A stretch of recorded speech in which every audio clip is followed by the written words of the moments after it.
pelaku usaha retail semakin terhimpit situasi Pandemi Hantaman COVID-19 virus corona tak hanya memukul sektor pariwisata, Usaha kecil menengah ikut merasakan Dunia usaha dampak pun merebaknya tertekan. pandemi COVID-19.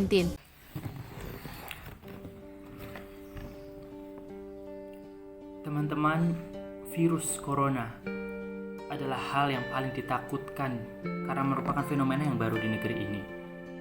Saya yakin kita semua tentunya dulu pasti berpikir virus corona ini akan cepat berakhir. Namun setelah 1 minggu, 2 minggu, 1 bulan dan bahkan nyatanya sudah lebih dari 1 tahun kita dituntut untuk terus beradaptasi dengan kebiasaan-kebiasaan baru atau yang sering disebut dengan new normal activity. Banyak pihak yang bertanya, kapan sih corona ini akan berakhir? Saya, Anda, tentunya kita semua pasti berharap ini akan cepat berakhir. Namun sampai detik ini, kepastian itu selalu menjadi ketidakpastian. Dengan munculnya virus corona di negeri ini, tak terkecuali di Indonesia, telah banyak menelan banyak korban, baik itu jiwa maupun usaha. Lalu seperti apa nasib para pengusaha di luar sana yang terus berpikir dengan keras bagaimana caranya tetap bisa berdiri kokoh?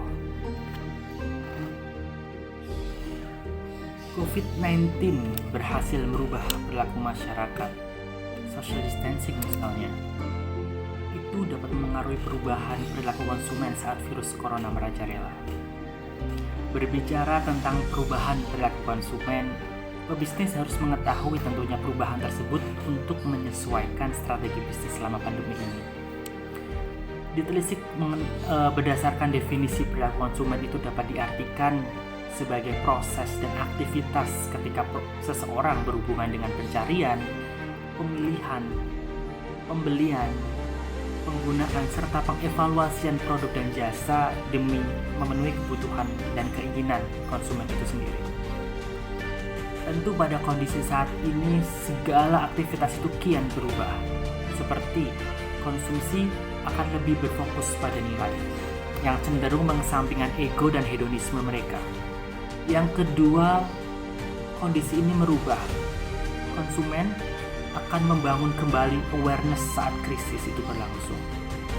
Mereka cenderung melupakan atau bahkan sudah tidak mengingat dan tidak sadar akan keberadaan suatu brand. Yang saat ini terjadi, konsumen cenderung bertanya-tanya, bagaimana krisis ini akan cepat berakhir? Daripada, apakah produk A, apakah produk B tetap baik-baik saja? Yang ketiga, menurut saya adalah konsumen online. Kini bukan hanya generasi milenial. Dengan adanya beberapa protokol kesehatan yang perlu dilakukan untuk menghindari persebaran virus, menyebabkan menurunnya ketertarikan konsumen untuk membeli barang yang dilakukan di tempat terbuka. Dan itu menciptakan layanan konsumen berbasis online tentunya. Pendiri e-commerce Alibaba, Jack Ma, mengatakan pada tahun 2020 merupakan tahun untuk bertahan hidup, sedangkan selanjutnya pada tahun 2021 barulah mulai untuk mencari profit kembali. Nah, ini merupakan sebuah kutipan yang secara langsung memang ditujukan untuk para pelaku bisnis. Memang virus corona ini membuat beberapa sektor bisnis menjadi lesu, seperti industri perhotelan misalnya.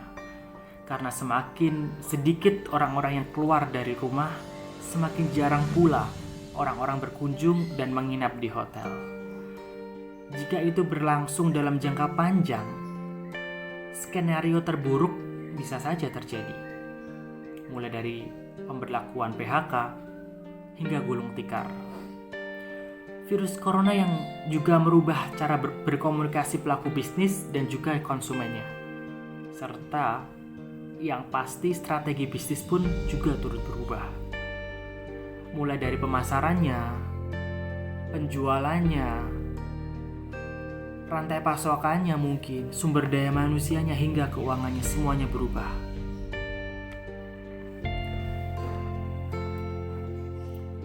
Tentunya Anda juga akan mengerti dengan adanya penerapan social distancing akan merubah perilaku manusia untuk semakin peduli terhadap kesehatannya.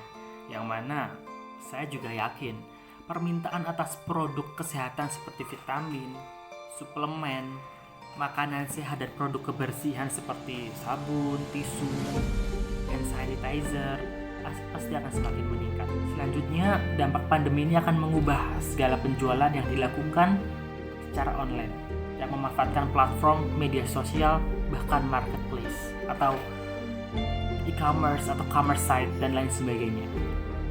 Dan yang terakhir adalah layanan pembayaran cashless. Menurut BI pun, transaksi non-tunai meningkat selama masa pandemi. Untuk beradaptasi dengan tren ini, para pelaku bisnis mungkin bisa menawarkan beberapa pilihan pembayaran cashless seperti scan QR atau dompet digital. Dengan menyediakan banyaknya pilihan pembayaran non-tunai, pelaku bisnis akan di sini memberikan kemudahan bagi konsumen untuk bertransaksi dengan lebih praktis, aman, dan juga efisien.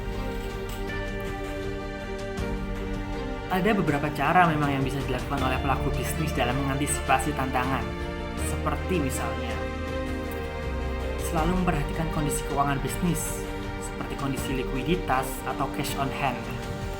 Cara ini bisa mengantisipasi sampai berapa lamakah pebisnis ini mampu menghidupi bisnisnya dalam situasi tanpa pemasukan. Yang kedua adalah selalu mempersiapkan diri untuk skenario yang terburuk. Saran saya untuk para pelaku bisnis adalah buatlah bisnis plan yang juga memuat proyeksi atau forecast atas keberlangsungan atau keberlanjutan usaha Anda. Paling tidak hingga setahun ke depan. Misalnya, proyeksi dari sisi pendapatan usaha, tingkat pengeluaran, kelanjutan permodalan, dan lain sebagainya. Semisal bisnis Anda adalah bisnis yang dijalankan di sektor F&B yang tadinya mengandalkan kunjungan customer secara langsung. Namun kita tahu sendiri, dalam situasi sekarang hal itu jelas sulit terjadi. Nah, saran saya adalah geser strategi Anda untuk mengoptimalkan layanan delivery order, drive-thru, atau menggancarkan promo-promo yang berlangganan misalnya. Akhir kata saya ingin mengutip kalimat yang berbunyi sebagai berikut. There is only one reason why you are in business. It's simply to help customers. The moment you stop helping customer better than competitors do, is the moment your business start to die. Terima kasih, stay safe and stay healthy. Sampai jumpa.